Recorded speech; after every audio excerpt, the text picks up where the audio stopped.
हम affidavit of support में हमने लिखना होता है कि लिविंग कॉस्ट है वो भी स्टेट टू स्टेट वेरी करती है, ट्यूशन फीस है वो यूनिवर्सिटी टू यूनिवर्सिटी है। ये बैंक स्टेटमेंट के मुताबिक है, बहुत ज्यादा लोगों को पता ही नहीं, आपको इरेगुलर ट्रांजैक्शंस आपने करना होता है, अकाउंट मेंटेनेंस लेटर उनको देना होता है, मैक्सिमम 5% लोगों की देखेगा। मतलब 4 दिन बाद हमने प्रॉपर्टी खरीदी थी तो वो पैसे उधर इन्वेस्ट कर दिए। लाइक अस्सलाम वालेकुम जी, इस वीडियो में हम बात करेंगे बैंक स्टेटमेंट के बारे में। मुझे बहुत ज्यादा लोग क्वेश्चन करते हैं कि बैंक स्टेटमेंट को हम कितने देर के लिए रखें, कितने कौन कौन से पॉसिबल स्पॉन्सर हैं, डॉक्यूमेंट कौन से कैरी करने हैं, फंड की लिक्विड होना चाहिए या प्रॉपर्टी में, फिर और कितनी देर के लिए, वीजा लगने से पहले कितनी देर आप बैंक में हो और वीजा लग जाए तो कितनी देर बाद विड्रॉ कर लें, और स्टेट टू स्टेट आपको सारी बताएंगे कि किस चीज I-20 की लिविंग कॉस्ट और ट्यूशन फीस पे किस तरह बेस कर रही है। अच्छा जी, सबसे पहला जो क्वेश्चन आता है जो वो है कि आपका जो फंडिंग है वो बैंक स्टेटमेंट में कितनी होनी चाहिए। तो बैंक में आपके पैसे बैंक स्टेटमेंट इतनी होनी चाहिए कि आपकी दो चीजें होती हैं, एक होती है लिविंग कॉस्ट, दूसरी है बैंक ट्यूशन फीस। वो आपने दोनों की फुल करनी है। अब वो ये दोनों चीजें वेरी करती हैं। जो लिविंग कॉस्ट है वो भी स्टेट टू स्टेट वेरी करती है, और जो ट्यूशन फीस है वो यूनिवर्सिटी टू यूनिवर्सिटी वेरी करती है। ठीक है, अब ये हर एक के लिए बैंक स्टेटमेंट जो है वो डिफरेंट होगी, एक कोई परमानेंट फिक्स नहीं है।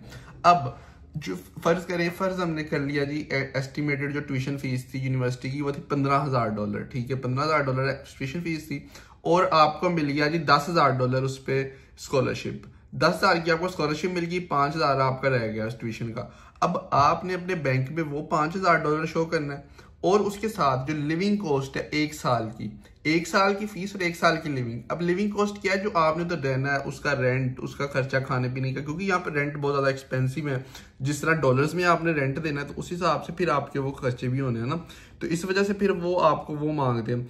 तो उसमें फिर स्टेट टू स्टेट वेरी करता है, लेकिन जो एवरेज है वो $15,000 की एवरेज है साल की खर्चा, जो आपका आप कह लें एक्सपेंसिव है। लेकिन जो बहुत ज़्यादा एक्सपेंसिव सिटीज़ हैं जैसे न्यूयॉर्क, कैलिफोर्निया, शिकागो और अपना इस तरह के जो सिटीज़ हैं वो बहुत ज़्यादा महंगे हैं। वहाँ $20,000 भी लिविंग कॉस्ट आ जाती है, क्योंकि उस हिसाब से फिर उनका वेज रेट भी ज़्यादा है। जिस तरह मिसिसिपी में ये थोड़ी एवरेज स्टेट है, यहाँ पे जो लिविंग कॉस्ट है वो $15,000 है साल का, लेकिन यहाँ पे उस हिसाब से वेज रेट भी $7.25 है पर आवर का। शिकागो में चले जाए वहाँ पे वेज रेट ही $20 है पर आवर, और उधर न्यूयॉर्क वगैरह में $20 है। उस हिसाब से फिर आप देखिए ना, आपको जॉब के हिसाब से भी उस तरह अपॉर्चुनिटीज मिलेंगी, और लिविंग कॉस्ट एक्सपेंसिव होगी, हाउसिंग एक्सपेंसिव होगी। यहाँ पे चीप है हाउसिंग, हर चीज सस्ती मिलती है। तो ये चीज, अब फर्ज करें $15,000 वो हो गई आपकी लिविंग कॉस्ट। अब हमने एवरेज 15,000 की निकाली, $10,000 की अगर आपकी फीस बन रही है तो $25,000 की स्टेटमेंट, 15 बन रही है, 15 एवरेज जो बन रही है ना आजकल, मैंने ज्यादातर बच्चों की देखी है, $10,000 की बन रही है ट्यूशन फीस। तो वो एवरेज आप 25,000 की कर लें। ठीक है, अब $25,000 फर्ज कर लिया हमने कि $25,000 हमने शो करना है बैंक अकाउंट में। अब उसको हमने कौन कौन से डॉक्यूमेंट से प्रूफ करना है कि हमारे पास फंड्स है। पहली बात, जो फंड्स शो करने होते हैं लिक्विडिटी फॉर्म। लिक्विडिटी फॉर्म के मतलब फंड्स हमारे पास बैंक अकाउंट में कैश में पड़ा है, या मतलब ये नहीं कर सकते हम कि प्रॉपर्टी में हमारे पैसे पड़े हैं तो हम फाइनेंशियली अफोर्ड कर सकते नहीं। और प्रॉपर्टी या स्टॉक्स, फंड्स वगैरह या स्टॉक एक्सचेंज आपके पड़े हैं, ठीक है, वो कोई मैटर नहीं करते। लिक्विडिटी फॉर्म में फंड्स पड़े होने चाहिए, मतलब बैंक स्टेटमेंट में, बैंक के अंदर। इस वजह से आपको सारा कुछ जो भी है उसको लिक्विडेट करके बैंक में आपके पैसे पड़े होने चाहिए। और जब स्टेटमेंट, दो चीजें चलती हैं यहाँ पे, या तो बैंक स्टेटमेंट आप देंगे 3 महीने की या 6 महीने की, जिस डेट को आप I-20 मंगवा रहे होंगे with in the 3 month of that time, 3 महीने से पुरानी ना स्टेटमेंट हो I-20 मंगवाने से। एक बात, दूसरी बात ये कि आपने जो स्टेटमेंट है वो आपका लेटर हेड पैड पे, अगर आप अकाउंट मेंटेनेंस लेटर भी होता है वो भी आप दे सकते हैं। ये बैंक स्टेटमेंट के मुतबादिल है, यानी कि यूनिवर्सिटी आपकी बैंक स्टेटमेंट देखेगी ही नहीं। ये बहुत ज्यादा लोगों को पता ही नहीं, आपको मैं बता रहा हूँ, ये बहुत ज्यादा लोगों को पता ही नहीं। जिस तरह मैंने किया था, मैंने बैंक स्टेटमेंट दी नहीं थी, ठीक है, तो मैंने सिर्फ अकाउंट मेंटेनेंस लेटर दिया था जहाँ पे लिखा था मेरे फादर का नाम, अकाउंट नेम, मतलब अकाउंट होल्डर नेम, किस डेट को ओपनिंग हुई थी, जैसे UBL में, वो सारा आप उनको कहें मुझे अकाउंट मेंटेनेंस लेटर दे, वो बना कर प्रिंट कर देंगे। साथ वो नीचे मैनेजर वगैरह की स्टैंप, साथ अकाउंट में फिलहाल कितना बैलेंस है 1 पेज का वो मेंटेनेंस लेटर, वो भी आप दें, वो भी एक्सेप्ट हो जाता है। मेरी यूनिवर्सिटी की मैंने बैंक स्टेटमेंट वैसे बनवाई थी इंटरव्यू में भी, वो भी मैं आगे बात करता हूँ, लेकिन वो मैंने इंटरव्यू में कभी दिखाई नहीं, मेरी स्टेटमेंट कभी किसी ने देखी नहीं। अच्छा, ये हमने बात कर ली मेंटेनेंस लेटर से, और यहाँ बैंक स्टेटमेंट, दोनों में से एक चीज है, ये जो भी आप मर्जी दिखा दें वो एक्सेप्टेबल है, ये बहुत ज्यादा लोगों को नहीं पता। उसके बाद कितनी देर फंड्स हमने रखने हैं। फंड्स की ड्यूरेशन होनी चाहिए, वैसे रिकमेंडेड है 3 मंथ्स, लेकिन क्योंकि हमने तो किसी को बैंक स्टेटमेंट दिखानी नहीं इंटरव्यू तक, तो हम एक दिन पहले की स्टेटमेंट भी डाल सकती है, मतलब ज़्यादा इरेगुलर ट्रांजैक्शंस ना हो, यानी कि किसी से आपने पैसे पकड़े या इधर उधर से करके। लेकिन रिकमेंडेड यही है कि 3 मंथ की स्टेटमेंट हो, लेकिन अगर से किसी से अफोर्ड नहीं हो रही, आप थोड़ी थोड़ी 10 लाख एक दिन करें, मतलब 2-3 हफ्ते में भी उसको कंप्लीट कर सकते हैं, लेकिन रिकमेंडेड 3 मंथ की है, 3 मंथ मिनिमम, ठीक है। लेकिन कोई ऐसे लोग भी एक दिन पहले करके चले जाते हैं, वो हो जाता है उनको मसला नहीं, क्योंकि वो फिर क्या आपने करना होता है, अकाउंट मेंटेनेंस लेटर उनको देना होता है यूनिवर्सिटी को, ना कि आप बैंक स्टेटमेंट दें, ठीक है। तो इससे होगा क्या, आप तो जब आप इंटरव्यू में जाएंगे, इंटरव्यू में आप जितने भी वीज़ा इंटरव्यू एक्सपीरियंस है, पाकिस्तान, नेपाल, बांग्लादेश, जहाँ से मर्जी जब चेक कर लें, वीज़ा इंटरव्यू सिर्फ 2 से 3 लोगों के सिर्फ बैंक स्टेटमेंट देखता है 100 में से, मतलब सिर्फ मैक्सिमम 5% लोगों की देखेगा। तो उसके पास इतना टाइम ही नहीं होता कि बैंक स्टेटमेंट देखे। वैसे भी वो कहते हैं बैंक स्टेटमेंट तो फेक बन जाती है, सारा कुछ आपके कॉन्फिडेंस पर डिपेंड करता है, तो बैंक स्टेटमेंट इतनी मैटर करती ही नहीं है, ठीक है। ये मैं दोनों की बात कर रहा हूँ, विजिट वीज़ा में भी और स्टूडेंट वीज़ा में भी।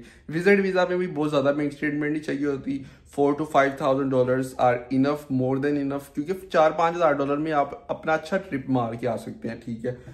अगर आप like it's 2 week event trip, तो उसके बाद जो आखिरी आता है कि अगर वीज़ा चलने लग गया, ये तो हमने बात कर ली पहले से, अगर वीज़ा लग गया तो फिर कितनी देर बाद पैसे विड्रॉ कर सकते हैं।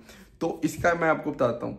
जब वीज़ा लग गया पासपोर्ट पे, 1 हफ्ते के अंदर अंदर आपको पासपोर्ट वापस आ जाता है, ठीक है, विद इन 5 वर्किंग डेज। जिस तरह मुझे मेरे दोस्त थे, कईयों को 3-3, 4-4 दिन में भी वापस आ गया था। तो उसके बाद आप जब मर्जी विड्रॉ कर लें पैसे अपने बैंक अकाउंट में, कोई मसला नहीं है। मैं अब देखें, मेरा वीज़ा लगा था, तो हमने जब मेरा वीज़ा लग गया तो हमने ना प्रॉपर्टी बाय कर ली।